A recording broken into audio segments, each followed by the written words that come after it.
네, 안녕하세요, 여러분. 미국 주식 읽어주는 여자 주식 누나입니다. 8월 11일 수요일 아침.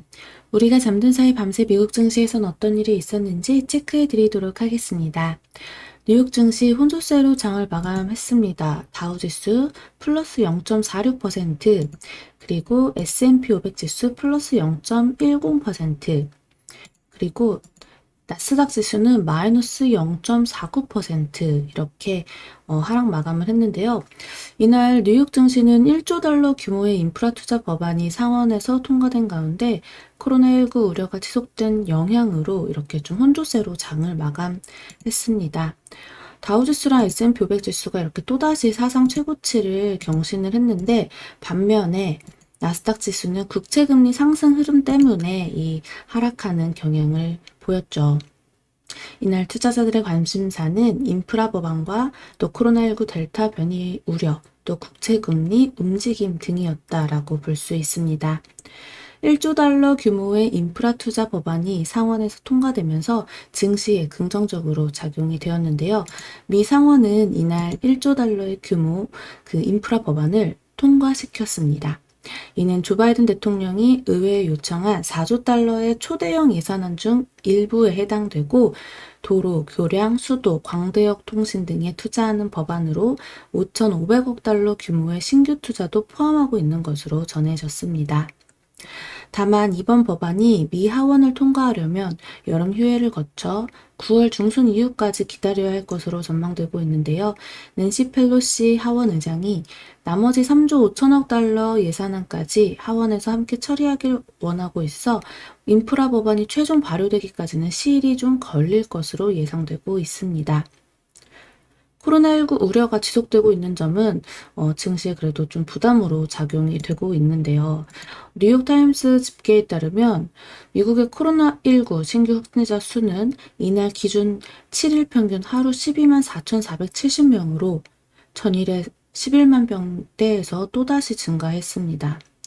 미 국방부는 다음 달 15일까지 미군의 코로나19 백신 접종을 의무화하는 방침을 확정하기로 했고, 워싱턴주는 모든 의료 관련 종사자들의 10월 18일까지 백신 접종을 마치도록 요구했습니다.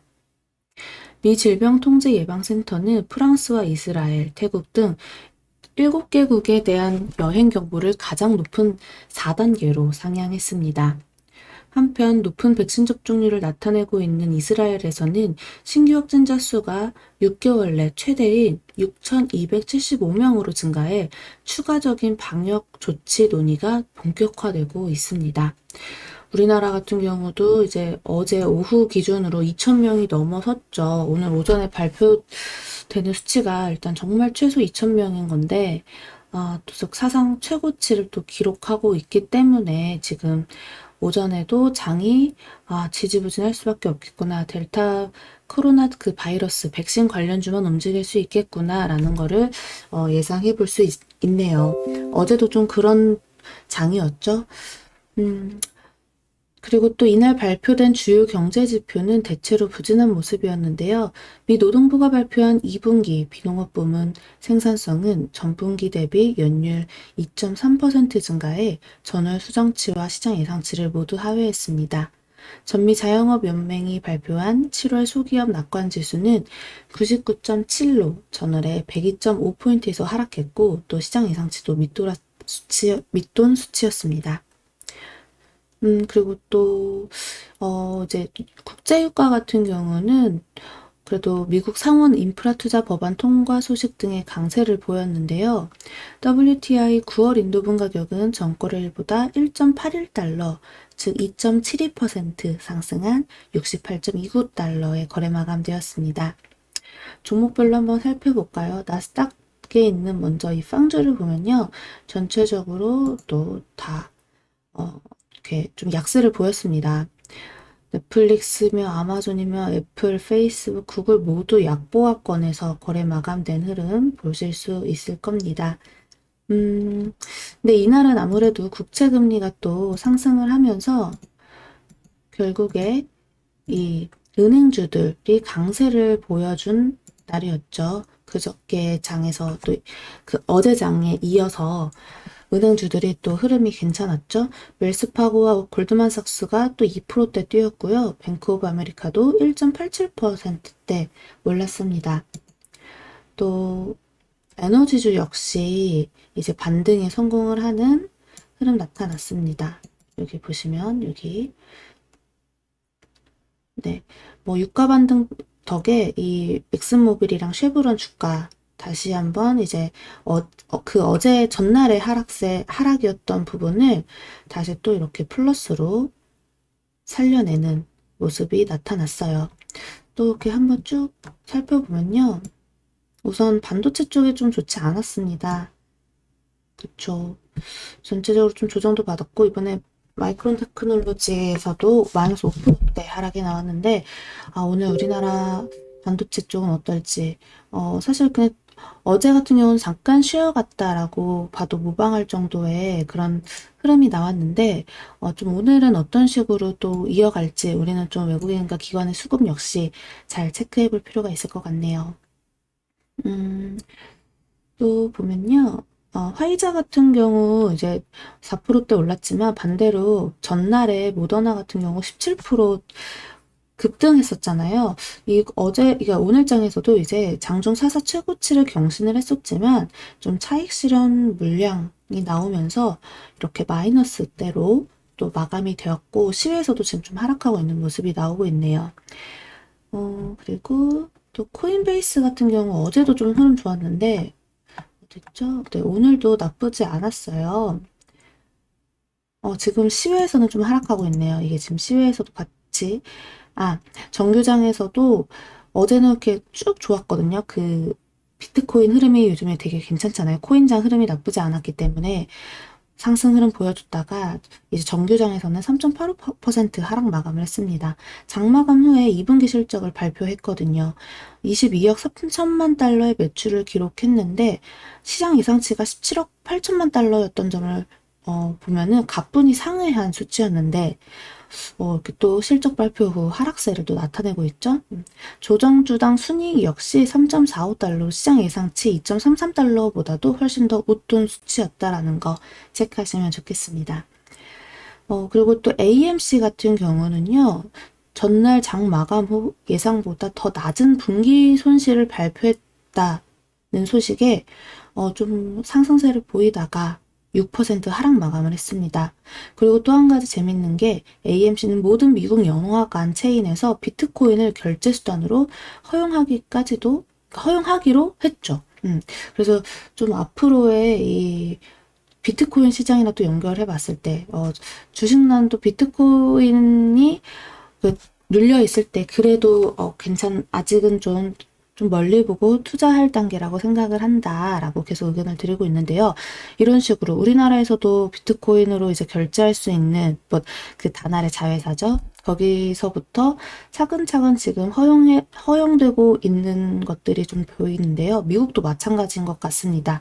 이런 식으로 또 대형 시장에서 이제 큰 곳에서 계속 비트코인을 결제 수단으로 허용하게 된다면 이제 계속해서 조금 다시 이 낙폭이 컸던 비트코인의 가격이 좀 적정 가격을 만들어가지 않을까 그렇게 보여지네요. 그래도 벌써 좀 5천만 원대 안착하는 모습 나오고 있죠. 거의 3천만 원대도 깨졌던 게 불과 한두 달 전인데 그때 이제 또 과감하게 투자하신 분들은 지금 뭐 수익을 많이 보셨을 거고, 또 아니면 저처럼 그냥 계속 미래를 멀리 보고 분할 매수를 하신 분들이라면, 그래도 흐름이 나쁘지 않게 또 볼 수 있을 것 같네요. 또 이제 우리 코인 관련해서도 한 번씩 영상 찍어드리고 있으니까 관심 갖고 봐주시면 좋겠습니다.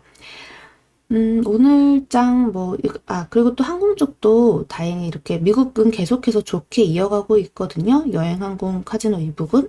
근데 우리나라는 또 어제 조정을 받았지만, 그래도 뭐 추세가 완전히 꺾였다, 요런 느낌은 아니었어요. 그러니까, 우리 어쨌든 그 백신도 맞고, 코로나 지금 델타 변이 때문에 2,000명이 넘어가고 하지만, 그래서 또다시 이쪽 섹터가 우리는 오히려 한 번 더 출렁일 수 있지만 좀 중장기적인 시각으로 본다면 절대 그러니까 매도의 시각보다는 오히려 매수의 시각으로 다가가는 게 맞지 않을까 또 이런 생각을 해봅니다. 네, 아무래도 좀 우리나라 오늘 증시 좀 전망을 해보자면 미국 증시에서 이제 메모리 가격 하락 전망으로 이 마이크론 테크놀로지가 큰 폭으로 하락을 했잖아요. 이 때문에 또 우리나라 이제 대형 반도체주가 좀 투자 심리의 단기적인 부담 요인이 될지 않을까. 소위 말해서 삼성전자나 SK 하이닉스가 또 좀 지지부진하게 간다면 사실 코스피 지수 자체가 또 힘이 그렇게 탄력이 없을 수 있으니 이 부분 한번 체크하면 좋겠습니다. 하지만 그렇게까지 이 반도체주 하락이 그렇게 계속 이어질 것 같지는 않아요. 네. 여전히 우리 경기 정상화 기대감 유효하잖아요.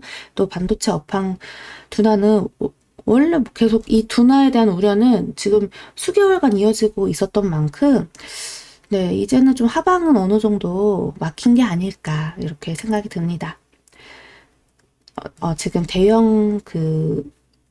대형주를 말씀드린 거예요. 삼성전자랑 SK 하이닉스.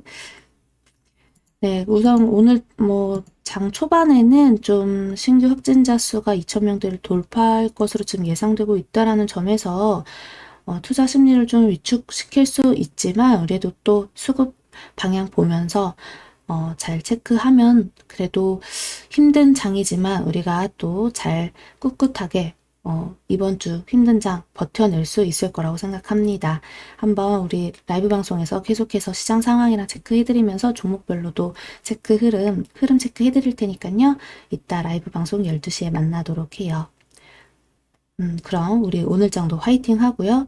이번 주 목요일이 또 옵션 만기일이니만큼 어제부터 사실 변동성이 좀 커졌는데 만약 오늘 추가 하락 나오더라도요. 너무 걱정하지 마시고 우리 또 차근차근 대응합시다. 지금 어쨌든 간에 지수가 빠져도 종목별로 움직이는 종목들은 종목 차별 장세죠. 그런 종목들은 분명히 있기 때문에 우리가 갖고 있는 것 중에 수익을 챙길 수도 있는 거고 또 살짝 들어가서 수익을 챙겨볼 수 있는 종목들도 있으니 너무 걱정하지 마시고 잘 버텨내 봅시다. 화이팅입니다. 자, 그럼 우리 이따 12시에 만나요. 이상 주식 알려주는 여자 주식 누나였습니다. 또 만나요.